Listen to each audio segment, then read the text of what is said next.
importante quanto o texto de uma norma é o seu alcance interpretativo com base nos princípios e valores que a inspiraram. Como ficam aquelas leis defasadas? É possível aproveitar alguma parte delas? Existe algum mecanismo que regula essa transição?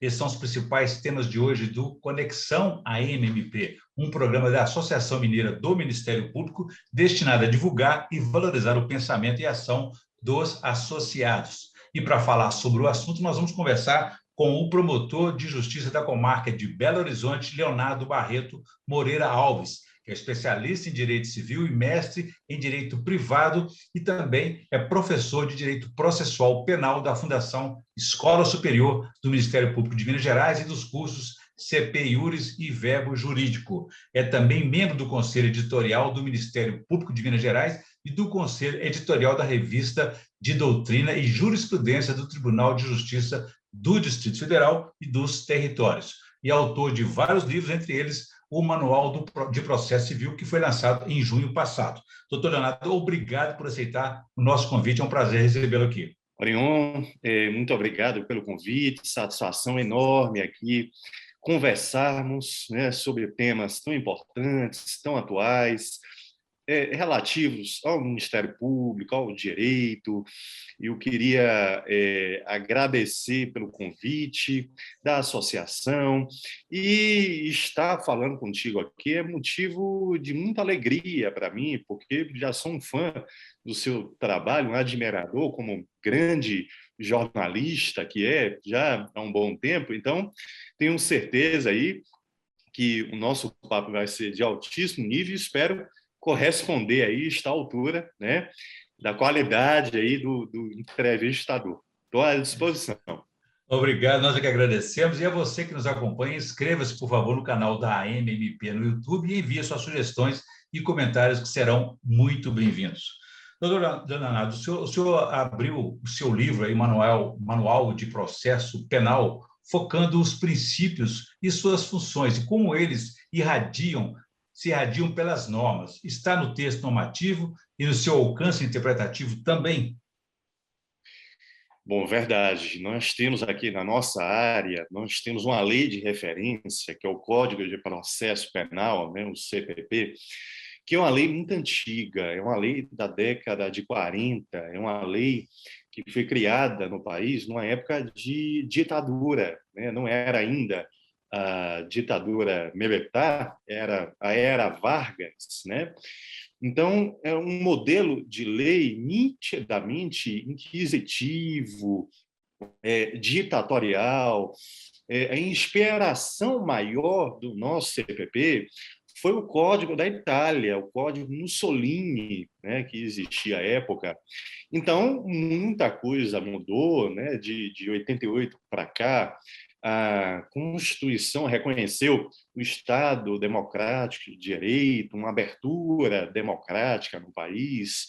Tivemos direitos fundamentais reconhecidos no texto da Constituição para evitar também que voltasse a ocorrer a prática, né, de medidas tão inquisitivas, restritivas de direitos que ocorriam à época da ditadura. Então, como o CPP ele não foi revogado, ele está mantido, ele é aplicado, ele teve que passar por uma releitura, né? E a releitura passa inicialmente por uma visão à luz da Constituição de 88. E aí a importância enorme dos princípios que estão ali no texto constitucional, né? Então, muitas normas, muitos artigos do Código não podem ser mais aplicados atualmente, tem que se adequar ao texto constitucional. Então, essa releitura constitucional de uma época bem antiga é essencial para que até o próprio CPP ainda subsista, ainda possa ser aplicado. É claro que o ideal seria uma reforma mais ampla, mais profunda, né? Até o que vem sendo discutido aí no Congresso. Há um projeto de novo CPP em andamento e, de um tempo para cá, também tivemos muitas mudanças nas leis de processo penal. o que é muito bom e, ao mesmo tempo, muito ruim, porque ficamos aí com a coxa de retalhos, né? Sim, Porque reformas que não se interligam, né? E aí surge uma mudança aqui e em uma outra lei não há mudança, não há adaptação. Enfim, é um sistema entendi. ainda bem caótico, mas É. o papel maior do princípio é buscar uma releitura, uma adequação aos tempos atuais e uma sobrevivência, né, dessas normas que são tão antigas. Entendi. Agora, doutor Leonardo, o contexto de uma época, né, a época em que uma norma é feita, influencia a razão de ser ou não de uma lei, determina até a sua sobrevivência? Sim, sem dúvida, né? O que se fala também aqui no direito, na interpretação histórica da norma. Isso significa o quê? Significa conhecer desde o processo de criação da norma, e aí o trâmite legislativo, a discussão no parlamento, até também a inspiração, os fundamentos, os motivos que levaram à criação da norma, o porquê da norma, o contexto da norma. E isso é essencial também para se aplicar uma norma nos dias de hoje, porque há um contexto em que ela é criada, mas há um contexto em que ela deve ser aplicada. E aí se fala também em interpretação progressiva, que significa trazer a norma e aplicá-la para os dias de hoje, adaptá-la aos dias de hoje, para que ela tenha aplicação, sobrevivência e importância, repercussão social. Você fala muito da questão da importância das funções dos princípios, né? Como é que uma lei dessa pode vigorar ou até mesmo ter efetividade se ela não tem, digamos, esse princípio constitucional? Como fazer essa combinação, como o senhor disse aí, essa convivência de uma norma defasada com uma norma atualizada? É verdade. Bom, o primeiro papel aqui do operador do direito, do intérprete, do aplicador da norma na prática e, sobretudo, do juiz, é tentar, de alguma forma, salvar a norma, é fazer valer a vontade do parlamento, ainda que distante. Então, para isso, se constrói uma interpretação para trazer a norma para os dias atuais. E aí, se for possível adequar a norma aos princípios constitucionais, aos gerentes fundamentais, ao corpo da Constituição, ela se aplica devidamente adaptada. Agora, se não for possível de modo algum, porque ela colide frontalmente com algum valor da Constituição, aí a norma de uma lei infraconstitucional ela não pode mais ser aplicada, e aí vamos preponderar a norma que vem na Constituição. Tem um exemplo bem marcante do nosso CPP, até hoje tem uma norma, é o artigo 26 do Código, que afirma que o juiz, o próprio juiz, pode, de ofício, iniciar ação penal, o que valia à época, a década de 40, em um contexto inquisitivo, ditatorial, e que não tem hoje qualquer aplicação, qualquer sobrevivência. O juiz ele deve se manter uma posição de inércia, ele é imparcial, ele tem que ser provocado. E aí, na área penal,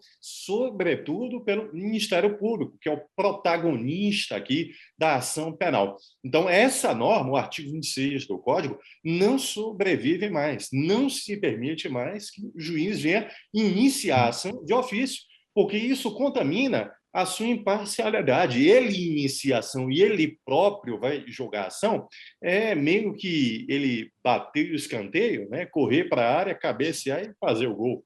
É. Isso não é possível.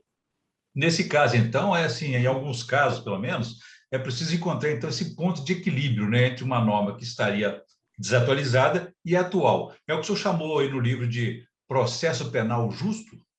Sim, exatamente. Processo penal justo passa por aí demais. Essa releitura da disciplina à luz da Constituição, uma adequação, uma adaptação à luz da Constituição, e também significa aqui, sob um outro viés, significa também aplicar o processo penal de uma forma muito equilibrada, nem a mais, nem a menos, né? Ou seja, olhar os direitos fundamentais que existem em favor do réu, sim, e aí são vários: presunção de inocência, ampla defesa, não autoincriminação, tudo isso, mas isso não significa se descuidar de direitos fundamentais da vítima e da própria sociedade. E aí o desafio maior do processo penal contemporâneo é saber equilibrar tudo isso, é saber equilibrar direitos do réu, da vítima e da sociedade na busca de uma decisão ideal, de um processo penal justo. Até em relação, por exemplo, aí, com relação à Constituição, é um marco, né, histórico, né, constitucional no país, legal no país, que dá para a gente até compreender. Mas existem algumas leis mais recentes, como, por exemplo, a lei anticrime e a de abuso de autoridade, elas se antagonizam baseado nesses princípios constitucionais? Dentro daquela linha, né, de reformas que são feitas de forma isolada, né, sem interligação, a gente acaba enxergando atualmente uma coxa de retalhos, né? Porque há uma sistemática em uma lei, surge uma nova lei que muitas vezes não se adequa à lei anterior. E aí o sistema fica caótico, né? Acaba ocorrendo reforma atrás de reforma. Então, vem uma terceira lei para consertar o erro anterior e assim por diante. O ideal seria aqui seguir sempre um fio condutor, né? Seria sempre ter uma linha de coerência, observando aí o papel dos princípios funcionais, né? De darem esse norte aqui para as leis. No entanto, nem sempre isso ocorre, isso, e você falou bem aí, Orion, a lei anticrime, a lei de abuso de autoridade, que tem pontos bem importantes, bem positivos, mas também pontos bem problemáticos. E aí vem o STF, logo no início da vigência da lei, o STF suspende a eficácia de boa parte da lei anticrime. Então, a parte relativa ao juiz de garantias, que foi uma grande novidade e que gerou uma grande polêmica, uma grande discussão, o sistema de arquivamento do inquérito também foi reformado, né, e que vai tocar aqui intimamente a atuação do IMP. São pontos importantes, relevantes, inovadores, mas que atualmente, né, não se aplicam, porque o STF suspendeu a eficácia aí dessa norma. Porque para a gente que é leigo, parece uma contradição. Ao mesmo tempo que uma lei anticrime ela reforça o protagonismo do promotor, do Ministério Público, por outro lado, a lei de abuso de autoridade diz assim, olha, tem limites, né? Então, parece que as coisas se chocam, né? E aí vem a questão também, que a gente tem que tocar no ponto, e você mencionou bem, da interpretação histórica de uma norma, entender o porquê da criação da norma, né? A lei, aqui especificamente a lei de abuso de autoridade, surge num contexto aqui do país de muito calor, né, de muita paixão, de muita discussão, feito pós-Lava Jato, né? E aí muitos apontam que isso seria uma retaliação, a atuação do Ministério Público, que aqui não me cabe adentrar na atuação do MP na Lava Jato. Eu sei que tem muitos acertos, tem erros também, né? Mas a cada ação vem uma reação, né?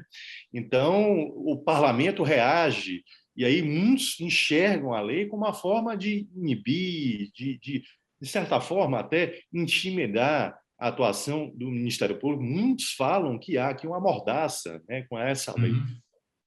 De novo, o contexto de uma época influenciando, né, tentando dar um outro rumo para a legislação com base nessa experiência recente. Por exemplo, nós falamos a questão só falou da ditadura aí, né, da Constituição de 88.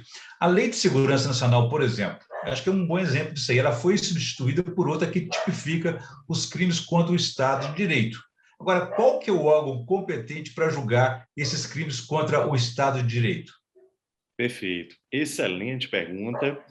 tivemos, é um exemplo muito claro, né, de uma lei criada à época da ditadura, embora no final do período da ditadura, né, década de 80, mas é uma lei nitidamente ditatorial, inquisitiva, e aí há muito tempo a doutrina, né, apontava que a lei seria inconstitucional. Isso foi levado ao STF, o STF discutiu a lei, se a lei seria constitucional ou não. Não encerrou a votação, o próprio parlamento entendeu por bem revogar a lei em boa hora, isso tem que ser celebrado, e aí foi criada essa nova lei que tipifica os crimes contra o Estado Democrático. Há um avanço, nesse ponto há um avanço, porque é uma lei justamente que se adequa melhor, né, ao período atual, à estrutura constitucional, mas há problemas também já com a lei, porque o que se aponta são tipos penais muito abertos, muito vagos, com termos, de certa forma, indeterminados, e isso vai gerar uma discussão prática, se condutas se adequam ao tipo penal ou não. Né? O nosso direito penal ele tem que primar sempre pela legalidade e pela taxatividade. A norma tem que ser muito bem delimitada para evitar aí qualquer risco, insegurança, discussão. Isso vai surgir aí com a lei que veio de início com um período de vacácio, então, de repente, para se permitir a discussão do seu real alcance. E uma discussão bem importante, que você tocou aí no ponto, né, é quanto à competência para o julgamento aí dos delitos. Já é um tema que fica em aberto. O que eu enxergo aqui da lei é que esses delitos devem ser julgados pela Justiça Federal. Por quê?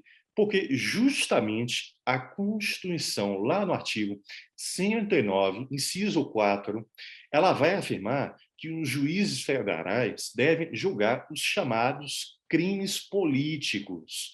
E os crimes políticos, até o advento da lei, eram os crimes que vinham tipificados na Lei de Segurança Nacional. Então, por uma interpretação, bom, se a nova lei substitui a anterior, é porque ela pretendeu tipificar crimes políticos. Então, esses novos delitos também seriam de competência da Justiça Federal. Há uma polêmica apenas quanto a dois delitos que vêm ali na lei, que se referem ao processo eleitoral. Então, já há quem entenda que esses delitos seriam julgados pela Justiça Eleitoral. Há discussão. Vamos ver aí como é que o Judiciário, sobretudo o STF, vai se posicionar. Eu quero crer que vamos ter aqui a manutenção do entendimento anterior. Os crimes vão à Justiça Federal. É um pouco da discussão também que ficou herdada aí da questão da Lava Jato, né? Se vai ser julgado ali como pelo Justiça Eleitoral ou pelo, por exemplo, pela Justiça aí comum, né? Enfim, é Discussão, uma discussão discussão também enorme.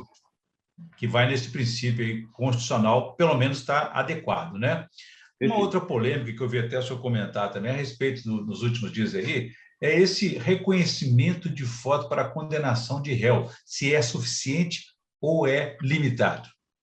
Perfeito, Arion. É um tema, talvez, atualmente, o tema mais, assim, palpitante, né? Que enseja aí muitas discussões dogmáticas e discussões na prática também, ali no dia a dia, né? Porque isso interfere na atuação do Ministério Público e isso vem sendo muito bem usado pela defesa para tentar absolvições. O que eu enxergo aqui quanto ao tema é que talvez boa parte da comunidade jurídica, né, teve uma leitura um pouquinho equivocada, um pouquinho distorcida quanto ao entendimento atual do STJ. O que ocorre? O reconhecimento por foto é uma prática corriqueira já há um bom tempo, não só aqui no país, também lá fora, né? Nos Estados Unidos, só para citar um exemplo, né?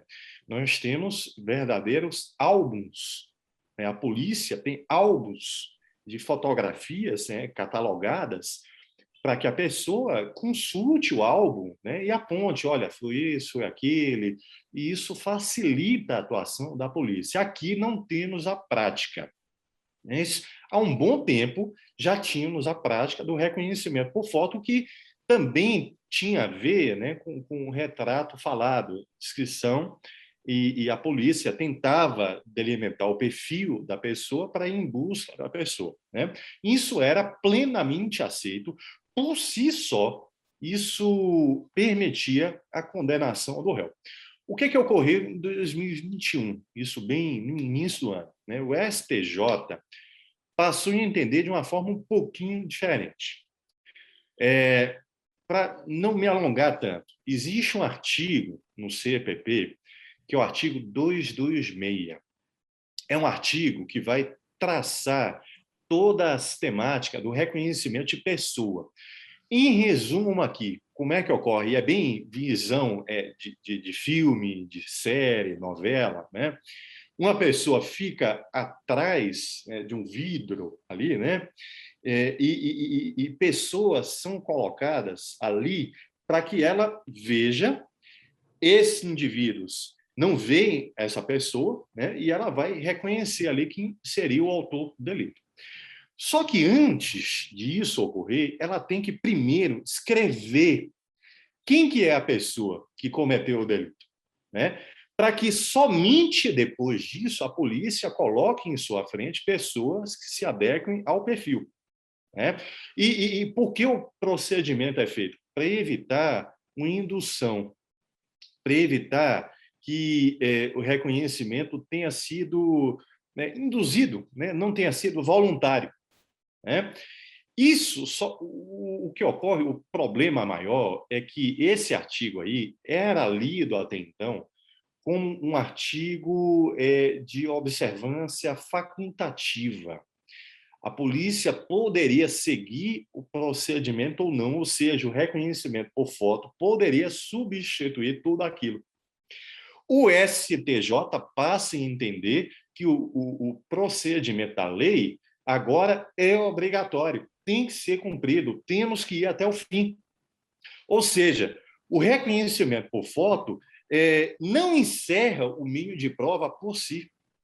Não serve ainda, né, como um meio de prova para condenar o réu. Marca só o início do reconhecimento de pessoa. Nós temos que ir além do reconhecimento por foto.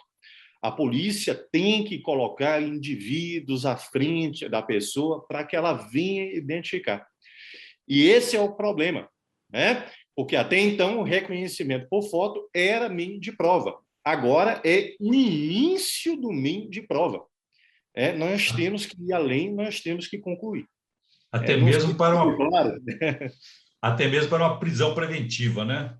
Perfeito. Aí é a questão também da exigência da lei para um grau de convicção do juiz para proferir alguma decisão. O que é isso? O nosso ordenamento vai impor que, para o juiz condenar o réu, ele tenha juízo de certeza plena, convicção absoluta. É uma prova categórica, firme, né? Até porque, se houver qualquer margem de dúvida, se invoca o indúbio pro réu e o réu é absolvido. Já para a preventiva, a decisão da preventiva não se impõe um juízo de certeza. O Código, no artigo 312, ele vai afirmar que basta que existam indícios suficientes de autoria. Então, a foto, o reconhecimento por foto em si, já marca aí os indícios suficientes de autoria, já permite que o juiz venha prender preventivamente o agente. Agora, condenar, não. Essa discussão é muito interessante, até me remete a um outro princípio, né? É o princípio da presunção da inocência, né? Qual que é a importância que ele tem, especialmente numa época punitivista em que ficam em princípios morais brigando com princípios constitucionais? Excelente pergunta, né? Um princípio fundamental aqui para o estudo da matéria, né? E aplicação da disciplina na prática. A presunção de inocência é direito fundamental reconhecido pelo texto constitucional em favor do réu. entendendo que o Estado, no processo penal, ocupa uma posição de superioridade, ao menos técnica, né? Quanto a meios de atuação, poderes.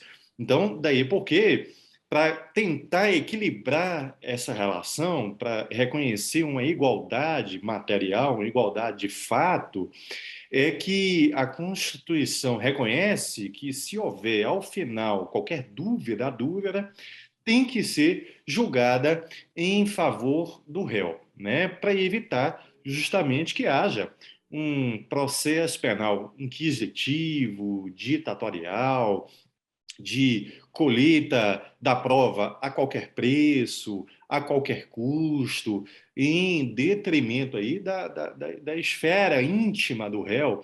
E isso vai desdobrar em outros vários princípios, vários direitos, que é a não autoincriminação, é o direito ao silêncio, né? Tudo reconhecendo que o réu, tecnicamente falando, está em posição inferior ao Estado, então merece uma tutela aqui especial, diferenciada, que, no entanto, é bom que se ressalve, essa tutela não pode significar um desrespeito completo, né? Uma falta de reconhecimento a direitos também da vítima, direitos da própria sociedade. E aí é o desafio maior de buscar, na prática, em concreto, uma relação de equilíbrio, uma relação que reconheça direitos fundamentais do réu, sim, sem se descuidar de uma tutela da vítima e uma tutela da própria sociedade. Se é presumido, se é natural, né? Até que se prove o contrário, né? Exatamente. E até por isso, Orion, muitos preferem, ao invés do termo presunção, falar em estado de inocência, porque Entendi. o sujeito nasce inocente. E aí Aham. cabe ao Estado reverter essa condição, colhendo prova e prova firme, certa, cabal, inequívoca. Ok.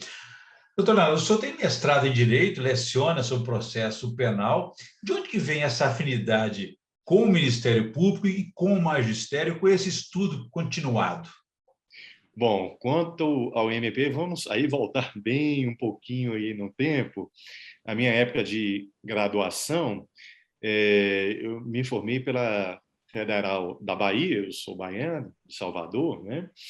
E boa parte da faculdade eu estagiei no MP da Bahia e me identifiquei assim plenamente. Eu conheci várias áreas do Ministério Público, não só a penal, a civil, a tutela coletiva, e tive identificação. E já ao final do curso, eu sabia que o que eu queria era concurso do Ministério Público, né? Então, eu passei a focar meus estudos. Inicialmente, até, meu objetivo era MP da Bahia. Mas surgiu aí a oportunidade, veio o concurso do MP de Minas, que é uma instituição conhecida em todo o país, é um concurso de altíssimo nível, e aí eu dediquei bastante, fui feliz, tive aí o sucesso, e desde então, né, desde 2003, que eu estou em Minas, né, no MP-MG, e a partir de 2008, eu passei também a me dedicar a essa vida acadêmica, né, de pós, mestrado, docência, porque, inclusive, no Ministério Público, os estudos não param, né, a rotina demanda muito, exige muito, uma atuação de muita responsabilidade, né, porque há uma cobrança social muito grande pela atuação do MP, e aí o promotor tem que estar ali muito bem afiado, preparado, né, para conseguir aí enfrentar os desafios e ter o sucesso que a sociedade espera. Então, eu naturalmente, estudando, eu acabei sendo levado também pela vida acadêmica.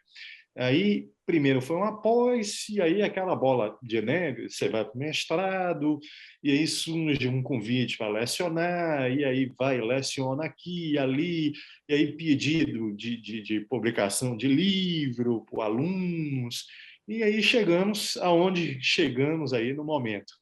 Não pode ficar na zona de conforto, né? Que está sempre atualizado, né? Que dica que o senhor pode dar aí, por exemplo, para as pessoas que estão sempre buscando fazer um concurso público, passar no concurso público? Qual que é a dica principal para essa pessoa se dedicar a um concurso, por exemplo, na área do direito?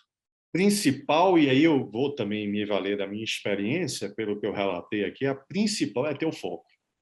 Eu leciono também para alunos que se preparam para concurso, e eu sinto muito isso, a falta de foco.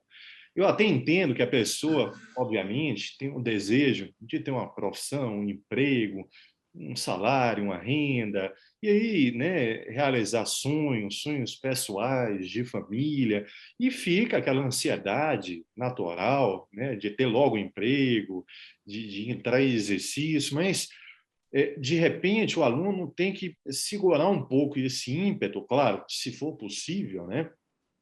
De às vezes recuar um pouco, dar um passo para trás para dar dois adiante.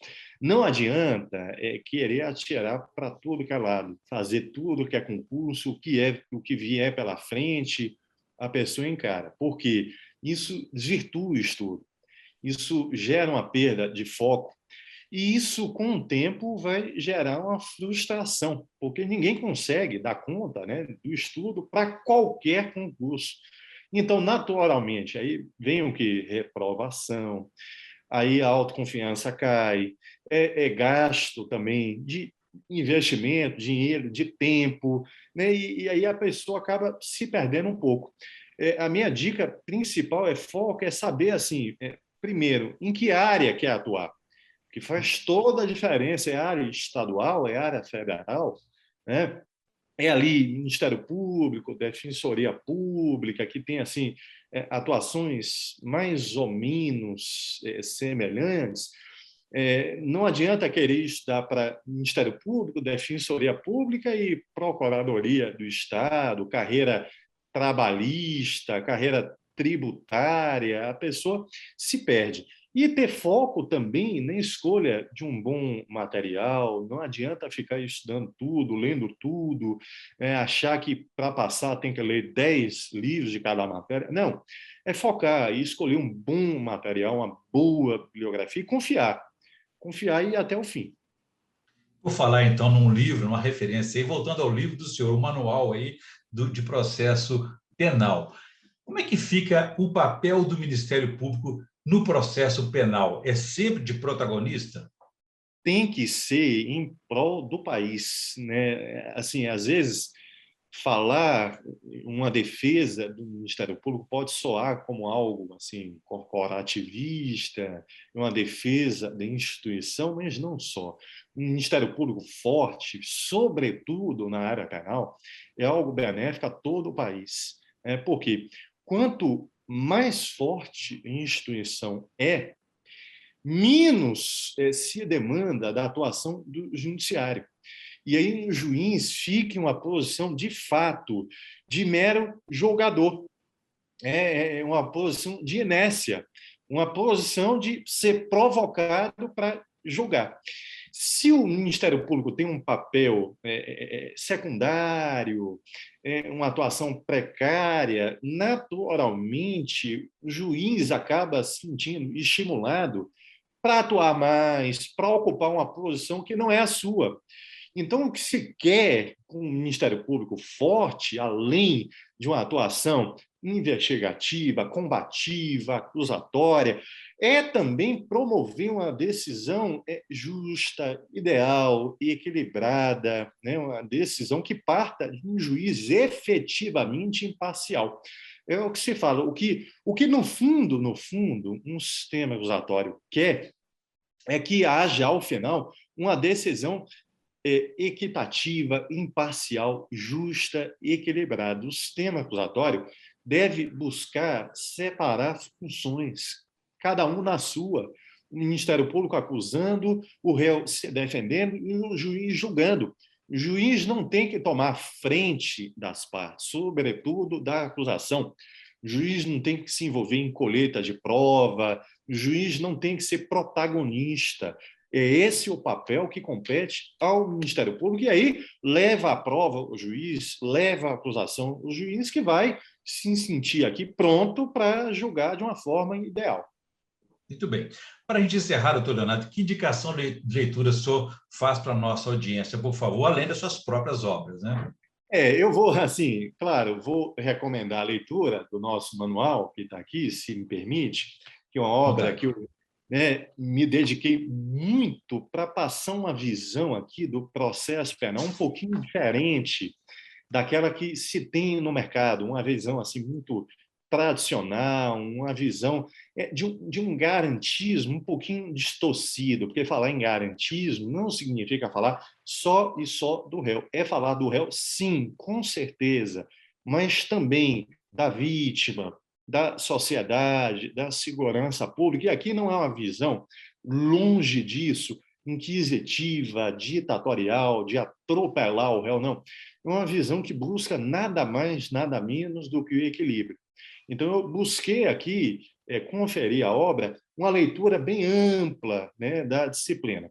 Agora, saindo um pouquinho do direito, né, vamos à literatura, de um modo geral, eu queria recomendar duas obras que eu li, assim, não tem tanto tempo, que eu achei fantásticas. Uma primeira, o título é Os Engenheiros do Caos. É uma obra assim que eu reputo como indispensável, fundamental, para que qualquer cidadão que se interesse pelo tema, pela política, pela democracia, pelo uso da tecnologia, fake news, algoritmos, né, tem que ler. É uma obra fundamental porque aponta justamente o que está por trás de tudo isso. E a gente, às vezes, estamos vendo aí, mundo afora, extremismos, né, que atacam a democracia, e muitas vezes fica aquela impressão de que é algo aleatório, algo que é feito talvez por falta de preparo, de conhecimento, mas não é. É algo muito intencional, muito calculado, muito programado. O caos é gerado de forma intencional, para que pessoas se aproveitem disso, né? E a tecnologia é usada para isso também, algoritmo, né? Fake news, redes sociais. É uma obra muito boa, é um autor italiano que tem uma visão europeia, mas que também cita aqui, ele cita sempre a realidade do Brasil, né? E aí, na linha, como um desdobramento, um complemento, um livro também que é bem conhecido no mercado, é Como as Democracias Morrem, né? É um livro que eu reputo também fundamental para entender justamente esse contexto aí atual, de que não é aleatório, não é por acaso, é algo muito bem feito, muito bem construído, que se quer um objetivo final. Eu acho que são livros muito atuais, muito ricos, muito importantes. Com certeza, excelentes indicações. Bem, eu conversei aqui com o promotor Leonardo Barreto Moreira Alves e discutimos aí sobre a importância de um texto, de uma norma e também o seu alcance interpretativo e com base aí no seu livro também, o Manual de Processo Penal. Doutor Leonardo, muito obrigado pela entrevista, foi um prazer recebê-lo aqui, prazer e parabéns aí pela sua atuação no Ministério Público e também como professor. Orion, muitíssimo obrigado, foi um prazer, foi uma honra, uma satisfação imensa para mim. Agradeço também à MMP pelo convite, pela confiança, a toda a equipe aqui também do seu programa e fico à disposição aí para futuros contatos, encontros, eventos. Muito bem, nós agradecemos e a você que nos acompanhou até aqui, pode ver e rever essa entrevista no canal da AMMP no YouTube. A gente fica por aqui. Obrigado e até a próxima.